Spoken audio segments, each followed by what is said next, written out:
It was an attempt to put Beijing in checkmate. That month, China was showcasing its newest and most advanced aircraft carrier, the Fujian, conducting highly publicized flight operations and catapult tests in the South China Sea. But lurking in Subic Bay in the Philippines was the USS Ohio, one of America's most powerful submarines. And when it surfaced at the same time as China's showcase event, it sent a clear message to anyone who is considering going up against the United States and its allies. No matter how impressive your surface fleet looks, it's what lurks beneath the waves that truly matters. And the USS Ohio matters a lot. So let's dive into what makes the USS Ohio so special, why its appearance caused such concern in Beijing, and how this move reflects the rocky situation in the Indo-Pacific. The USS Ohio is an Ohio-class guided missile submarine and among the first in that class to set sail. But despite being the oldest of the Ohio-class fleet, it is still one of the most formidable weapons platforms ever deployed by the United States Navy.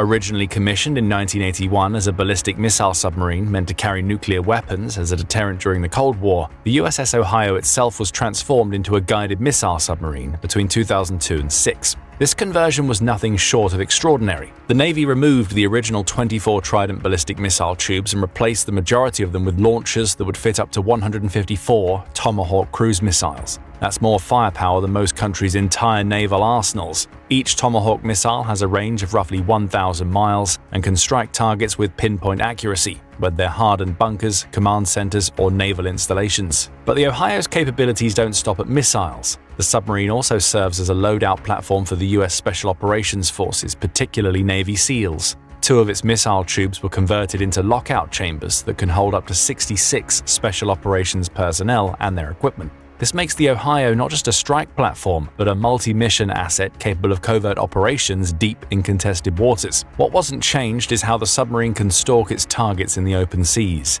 The submarine's nuclear reactor allows it to remain submerged for months at a time, limited only by the need for new crew provisions and maintenance requirements. With a crew of about 155 sailors during traditional patrol missions, the Ohio can remain virtually undetectable when and for as long as it wants to be, which is why its public appearance was a showstopper. When a submarine like the USS Ohio surfaces in a foreign port, it's not because it has to, it's because it wants to be seen. And the message it wanted to send in September is that the Ohio's strike capabilities are in direct response to China's military posturing in the region. But what about China's aircraft carrier? How does it match up? The Fujian is the pinnacle of China's ambition to project power far beyond its shores. At approximately 80,000 tons displacement and roughly 1,036 feet in length, it's China's largest warship ever built, comparable to the size of the US aircraft carriers. Unlike China's previous designs, the Liaoning and Shandong, which use ski jump ramps to launch aircraft, the Fujian employs electromagnetic aircraft launch systems, or EMALS technology. The system essentially uses electric coils to create a magnetic field on the carriage of the aircraft. The magnetic fields are then layered so they get stronger in succession, each increasing the pulling on the hook. When unlatched, the plane is essentially catapulted into the air, with the EMALS configuration needing to be precisely timed to allow for smooth acceleration throughout the launch. EMALS allows the carrier to launch heavier aircraft, such as those with greater fuel and weapons loads. In turn, those heavier aircraft can carry weapons designed for longer strike ranges and have greater operational capabilities. As a result, their navy then has a much larger reach, so to speak. And in September, Fujian was testing the EMALS by successfully launching a stealth fighter and an early warning aircraft, while also publicizing the results. China's state media was practically celebrating. Videos showed the J-35 stealth fighter launching from the Fujian's deck, the electromagnetic catapult smoothly accelerating the fighter to flight speed. Meanwhile, the KJ-600 early warning aircraft, essentially China's answer to the E-2 Hawkeye, also launched successfully. The combination of aircraft gives the Fujian the capabilities of both surveillance and long-range strikes, at least in theory, given that its aircraft are only conducting field tests behind closed doors. For Beijing, these tests show that the decades of investing in technology specifically designed to go toe-to-toe and even counter American armed forces, particularly in the naval domain, were worth the effort. It wasn't by much, but China had just closed the naval gap with the US. The timing of these highly publicized drills is unlikely to be an accident. Russia is China's closest ally and remains currently embroiled in a war with Ukraine that it hasn't been able to escape for over 3.5 years. Meanwhile, the US has made significant strides with its own naval and air forces with the reveal of new bombers and stealth aircraft. And as the US gained military prestige through aiding Israel in its conflict in the Middle East, China was beginning to be designated as a silent power that only had economic and trading leverage due to its size and resources. Furthermore, China is more and more reliant on trade passing through the South China Sea and, more importantly, the Malacca Strait, which sees over 2/3 of China's maritime trade volume. The public showcase of the aircraft carrier likely served to bring a bit of spotlight back into the Indo-Pacific and hopefully force the US to back off from providing protection and defense procurements to Taiwan. The appearance of the USS Ohio in Philippine waters was therefore a stroke of genius on the part of the American Navy. Subic Bay, located on the island of Luzon, is approximately 500 miles from the areas where the Fujian was conducting operations. For a submarine like the Ohio, that's practically next door. In fact, the submarine could have been monitoring Chinese operations for weeks without anyone knowing, then surfacing at precisely the right moment to deliver maximum strategic impact. In addition, the sub's top speed is reportedly 20 to 25 knots, meaning that it can easily traverse those remaining 500 miles in a day if it had to, and its surveillance range is likely to be longer. The message the Ohio sent was devastating for Beijing's narrative. First, it demonstrated that US submarines can operate undetected in waters that China considers its sphere of influence. Despite China's investments in anti-submarine warfare capabilities, including sophisticated sonar arrays, patrol aircraft, and even AI technology, it couldn't detect the Ohio or deter it from entering the region. Second, the timing emphasized an uncomfortable truth for navies worldwide. While aircraft carriers are impressive symbols of power, they're also massive targets. The 154 Tomahawk missiles aboard the USS Ohio could theoretically be en route to the Fujian and its entire escort fleet before Chinese forces even knew the submarine was there. This isn't just theoretical posturing. Modern anti-ship missiles can overwhelm even the most sophisticated defenses, and a submarine's stealth gives it first strike capability that surface vessels simply aren't able to match. Third, the Ohio's presence in Subic Bay reinforced the strength of the US alliances in the region. The Philippines, despite pressure from China and economic incentives from Beijing's Belt and Road Initiative, or BRI, continues to allow US military access to its territory. The Enhanced Defense Cooperation Agreement between the US and the Philippines provides access to multiple bases across the archipelago, creating a network of positions that effectively surround China's claimed waters. In fact, the Philippines' exit from the BRI 2 years ago, citing changing geopolitics surrounding China, was no doubt one of the reasons behind China's aggressive posturing in the first place. This isn't the first time the US has deployed submarines to the Indo-Pacific as a show of force, and it certainly won't be the last. The USS Minnesota was reported to be patrolling the area in 2024, but Minnesota is a Virginia-class submarine, solely designed for attacking enemy ships or littoral area denial. It's a sniper lurking in the dark. The Ohio was a showcase of an overhauled nuclear missile carrier that turned into a naval strike powerhouse. But more importantly, the Ohio arguably has less stealth capacities than the newer Minnesota, due to being a retrofitted older design. In truth, Minnesota was last marked to be stationed near Australia way back in late March 2025. But for all China knows, the sub could still be patrolling somewhere around the South China Sea or the Philippines. The fact that the USS Ohio was the one surfacing showed that China might not be able to detect any US submarines, or at least not deter them from showing up unannounced. Furthermore, the US still holds a significant advantage when it comes to stealth operations in the oceans. The US operates a fleet of 53 attack submarines and 14 ballistic missile submarines, the original Ohio class so to speak, with another 4 retrofitted guided missile submarines like the USS Ohio. These vessels can operate anywhere in the world's oceans with near impunity, gathering intelligence, conducting special operations, and maintaining strike capabilities that can reach hundreds of targets simultaneously. This creates a strategic problem for China that no amount of aircraft carriers can solve. To project power, China needs its surface fleet to operate far from its shores, but every one of those surface vessels is vulnerable to submarine attack, and China cannot guarantee it can detect US submarines before they're in position to strike. The USS Ohio incident also highlights a broader trend in Indo-Pacific military competition. China is investing heavily in visible displays of power: aircraft carriers, advanced fighters, and massive amphibious assault ships. These are impressive, photogenic, and make for great propaganda. The United States, meanwhile, continues to invest in capabilities that don't always make headlines but fundamentally shape the strategic environment. Submarine technology, long-range precision strike capabilities, distributed networks of bases and sensors, and space-based surveillance systems create a layered defense architecture that's far more effective than any single platform. Next, consider what the USS Ohio represents in practical terms. At any given moment, US submarines are dispersed throughout the Pacific Ocean, maintaining what the Navy calls persistent presence. They don't need to announce their locations because their value precisely lies in ambiguity. Potential enemies must assume that US submarines could be surveilling and at any time always ready to strike, which puts China constantly on the defensive. The Fujian's carrier group must maintain constant anti-submarine operations, deploying helicopters, escort vessels, and surveillance assets just to create a protective bubble around the carrier.